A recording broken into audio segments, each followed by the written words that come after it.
하나님 아버지 은혜를 감사합니다. 이 시간을 통해 하나님 앞에 기도로 나아갑니다. 주님 말씀하여 주시고 깨닫게 하옵소서. 예수님 이름으로 기도드립니다. 아멘. 찬송가 320장 하나님께 찬양드립니다. 나의 죄를 정케 하사 주의 일꾼 삼으신 구세주의 넓은 사랑 항상 찬송합니다. 나를 일꾼 삼으신 주 크신 능력 주시고 언제든지 주 뜻대로 사용하여 주소서. 내게 부어주시려고 은혜 예비하신 주의 은혜 채워주사 능력 있게 하소서. 나를 일꾼 삼으신 주 크신 능력 주시고 언제든지 주 뜻대로 사용하여 주소서. 죄의 짐을 풀어주신 주의 능력 크도다. 나를 피로 사신 예수 내 맘속에 오소서. 나를 일꾼 삼으신 주 크신 능력 주시고 언제든지 주 뜻대로 사용하여 주소서. 주여 내게 성령으로 충만하게 채우사 생명수가 강물처럼 흐르게 하옵소서. 나를 일꾼 삼으신 주 크신 능력 주시고 언제든지 주 뜻대로 사용하여 주소서. 아멘.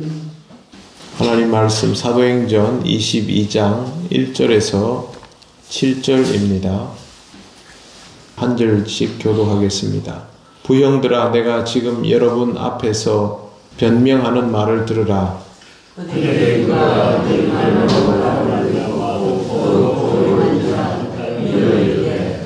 나는 유대인으로 길리기아 다소에서 났고 이 성에서 자라 가말리엘의 문하에서 우리 조상들의 율법에 엄한 교훈을 받았고 오늘 너희 모든 사람처럼 하나님께 대하여 열심히 있는 자라. 내가 이 너를 막하여 사람을 죽이기까지 하고 이에 대제사장과 모든 장로들이 내 증인이라. 또 내가 그들에게서 다메섹 형제들에게 가는 공문을 받아가지고 거기 있는 자들도 결박하여 예루살렘으로 끌어다가 형벌받게 하려고 가더니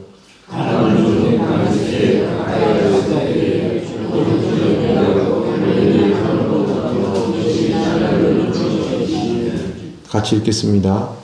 내가 땅에 엎드러져 들으니 소리 있어 이르되 사울아 사울아 내가 왜 나를 박해하느냐 하시거늘. 아멘. 바울이 이제 히브리 말로 자기 변호를 시작합니다. 사람들은 그가 히브리어로 말하는 것을 듣고 조용히 귀를 기울입니다. 요약하면 이렇습니다. 바울은 유대인이지만 예루살렘이 아닌 길리기아 다소에서 태어났습니다. 그리고 예루살렘으로 와서 율법에 대해서 공부를 합니다. 오늘 말씀해 보시면 3절에 나는 유대인으로 길리기아 다소에서 났고 이 성에서 자라 라고 되어 있는데 우리말로 보면 이 성에서 자랐다 라는 말이 어디를 뜻하는지 명확하지 않지만 헬라어로 보면 예루살렘을 뜻함을 알 수 있습니다. 그리고 바울은 가말리엘 문화에서 공부를 하게 됩니다. 가말리엘은 당대 최고의 율법학자로 존경과 신망을 얻던 인물이었습니다. 가말리엘은 우리들의 랍비라는 뜻을 가진 최고의 명칭인 라반으로 불리던 7사람의 랍비 중에 한 사람이었습니다. 바울이 이런 랍비로부터 율법을 배웠다면 적어도 율법에 관하여서는 최고의 가르침을 받은 사람, 율법에 관하여 정통한 사람이라는 뜻입니다. 그렇기 때문에 율법을 해석함에 있어서 누구에게도 논리적으로 밀리지 않을 정도로 준비되어 있는 사람임을 생각해 볼 수 있습니다. 3절에 보면 중간에 가말리엘의 문화에서 율법의 엄한 교훈을 받았고 라고 하는 것을 보면 그가 이 부분에 대해서 얼마나 제대로 확실히 공부했는지를 생각하게 합니다. 그 다음에 오늘 너희 모든 사람처럼 하나님께 대하여 열심 있는 자라는 말까지 합니다. 율법에 관하여서는 최고의 엘리트 교육을 받았고 유대교에 대한 열심이 최고조에 이른 사람이라는 뜻입니다. 바울은 그냥 머리로 익히는 정도의 수준에 머무르지 않았습니다. 4절 내가 이 돌을 박해하여 사람을 죽이기까지 하고 남녀를 결박하여 옥에 넘겼느니 라고 되어 있습니다. 바울은 열성적인 그리스도인 체포조 역할을 자청하였습니다. 심지어 그리스도인들을 죽인 전력까지 있다고 말합니다. 스데반도 그렇게 죽은 사람 중에 하나였습니다. 바울은 그것이 살인이라 생각지 않았습니다. 지금 바울을 죽이려는 유대인들도 바울을 때려 죽이려 하면서 살인이라는 생각을 전혀 하고 있지 않지 않습니까? 아마 바울은 이런 유대인들의 모습을 보며 자신의 과거가 떠올랐을 것입니다. 바울이 사역을 하며 지난 시간에 대한 돌아봄이 왜 없겠습니까? 이제는 회심하여 그리스도인이 되었지만 자신으로 인하여 죽었던 기독교인들을 평생 잊지 못할 것입니다. 바울은 지금 그때의 기억들도 모두 가지고 있는 상태로 이 말을 하는 것입니다.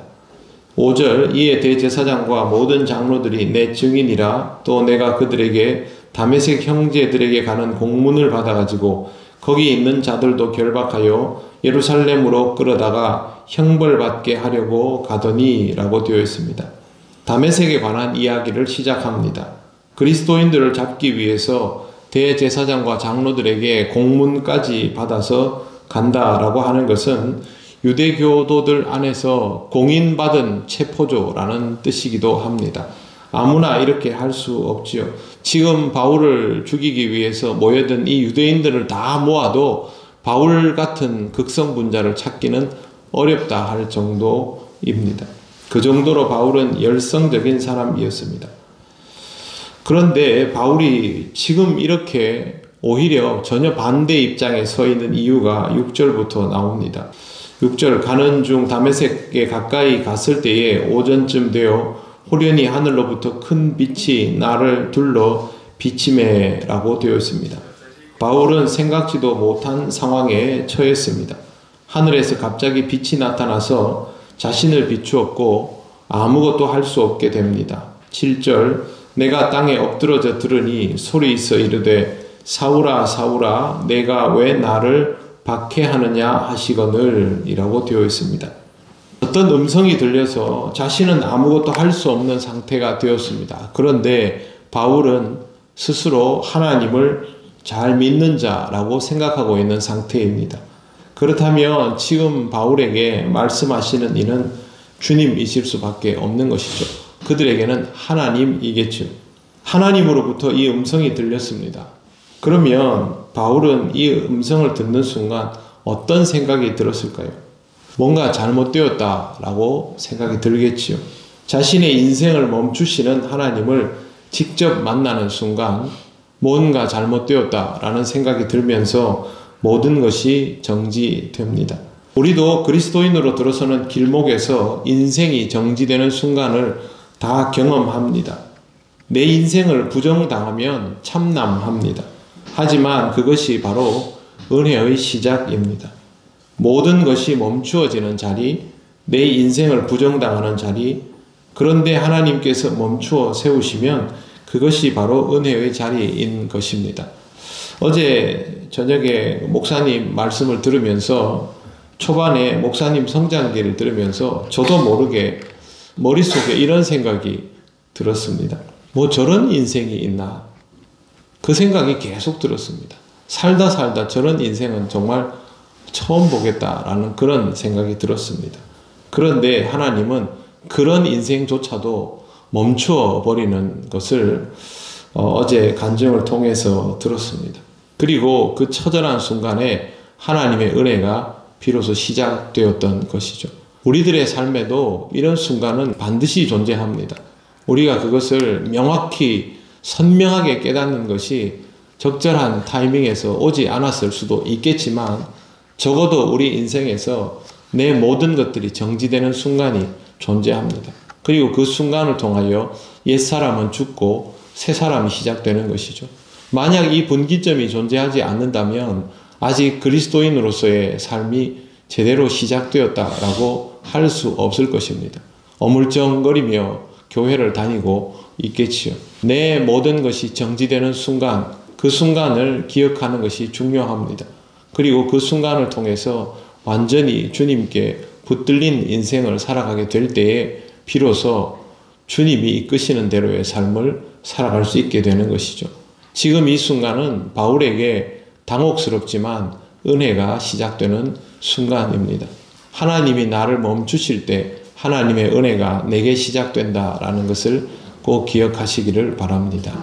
기도드리겠습니다. 하나님 은혜를 감사합니다.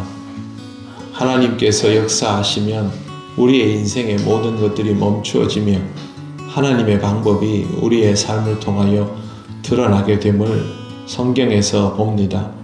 하나님 우리 삶 속에 일어나는 일들을 잘 들여다보게 하시고 하나님이 이끄시는 대로의 삶을 살아감을 은혜로 여기게 하옵소서. 오늘 거룩한 주일 하나님 앞에 예배할 수 있음에 감사를 드리며 예수님 이름으로 기도드립니다. 아멘.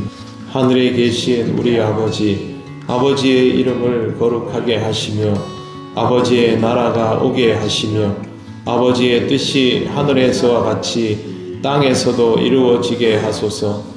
오늘 우리에게 일용할 양식을 주시고 우리가 우리에게 잘못한 사람을 용서하여 준 것 같이 우리 죄를 용서하여 주시고 우리를 시험에 빠지지 않게 하시고 악에서 구하소서.